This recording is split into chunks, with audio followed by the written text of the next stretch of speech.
Wahyu Tirta Budaya nyuwun agungipun Samudra Pangasami. Rene menika badhe minangkani pambutanipun Bapak Ampriyanto. Nggih menika badhe mbucal sengkalanipun putranipun. Layang kok kaya andan. Apa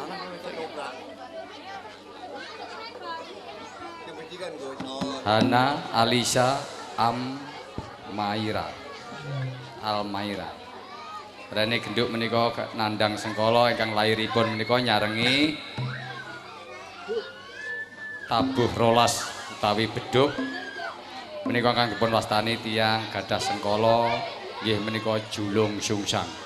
Kepara wedal sak menika Bapak Ampriyanto nyuwun sabiyantu dhateng kula kapuring ruwat sengkalanipun supados boten wonten ruh pitutur ing sambikala selami-laminipun.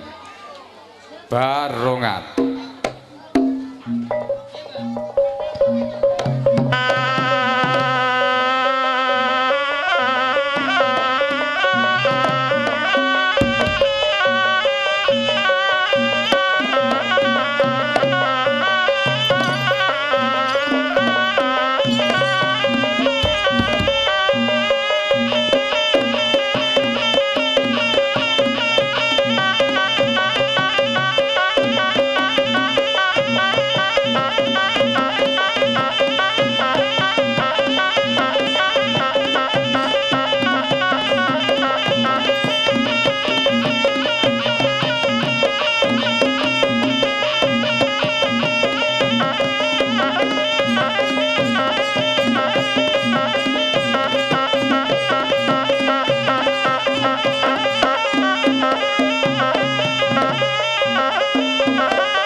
Bismillahirrahmanirrahim.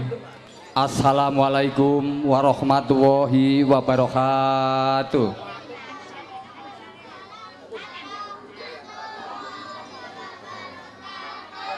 Dumateng para sesepuh pini sepuh Kakung Sumawana Putri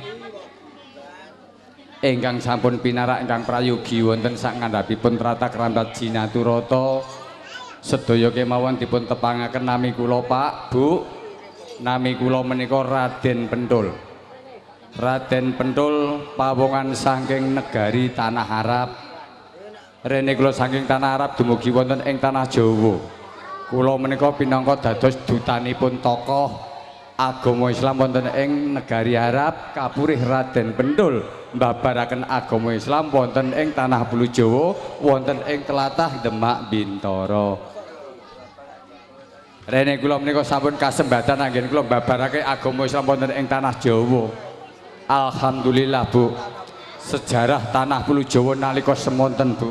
Napa malih nalika semonten tasih nderek wewengkon wonten ing Kraton Majapahit, tiyang Jawa menika jarang sanget ingkang agamanipun Islam.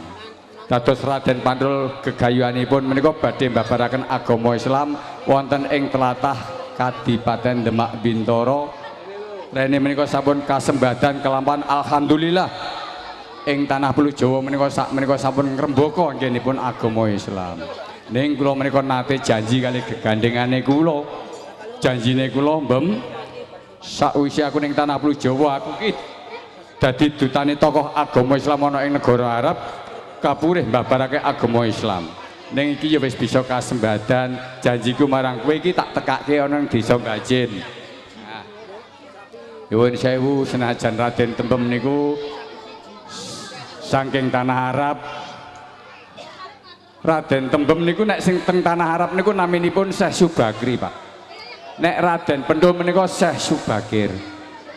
Rene kula menika teng Tanah Jawa nggih kula nganut adat cara Jawa, kula ngangge asma Raden Pentul. Gegandengane kula Raden Tembem ngangge asma Raden Tembem. Nek cara Jawa niku Pak nek mboten diundang nganggo gending Jawa utawa campur sari niku mboten pati enggal-enggal temeka ana ing Desa Bajin mengko.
Mas G, kenonge Mas G. Nah, kenonge nih.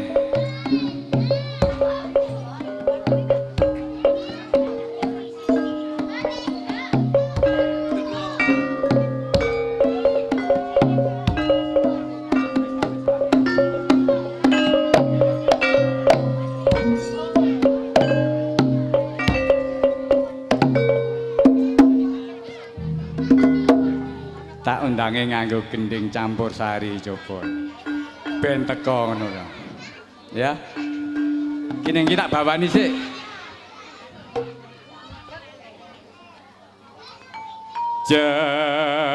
Ceritane wayang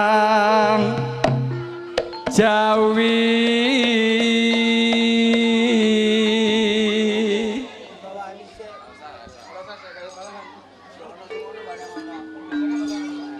ing praja ngalengkoti raja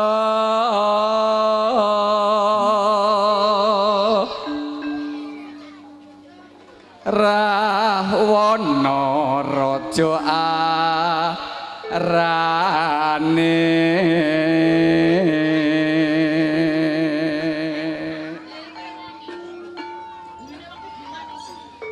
gawe geger nyolong sinta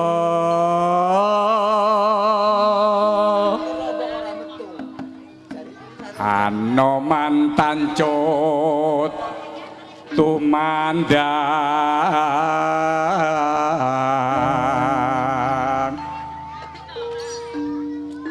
ngalengka wis dadi awu kobong gedhe jroning praja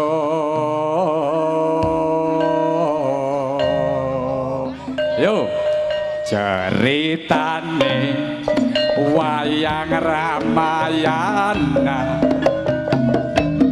ing praja ngalengkoti raja ratu buta Rahwana raja gawe geger nyolong Dewi Sita Anoman si gedhe putih sowan taman Sinta dijak mulih konangan Indrajit lan Patih ning Anoman ora wedi getih eladalah ngalengkoti apa ngati apa togok belong waao padha pating gomblong omah gedhe kabeh dadi areng dosa muka lagi gereng-gereng ki mau Anoman obong ya lah aku mau sekondo lah kempule sing apik kenonge sing apik kendange aja gawe wirang karo Pak Singa ya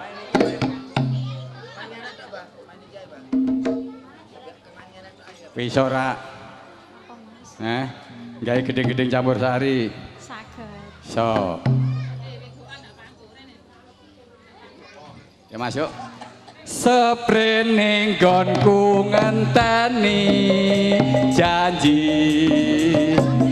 iki prasetyaning ati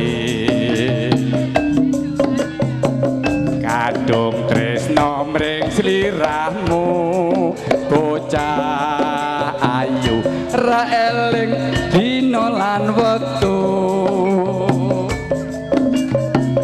ing ati katon ra bisa ilang saya suwe saya ra karuan najan mung tansah gegadang aku samar yen sliramu ra kelingan cahayu tak anti-anti pijer semaya wae aku tresno karo kuwe tegane atimu saya gawe lara iku ra prayoga aku ora bakal mundur aku ora bakal mlayu yen durung nyanding sliramu ukuraning tresno dudu bondo nanging lungiting asmara. Iki mau campursari sing judule lungiting asmara. Piye Mas, pisan kas apa wis? Ngimpi. Ngimpi yo. Ora ngimpi ki ana anune. Apa nyae ora usah.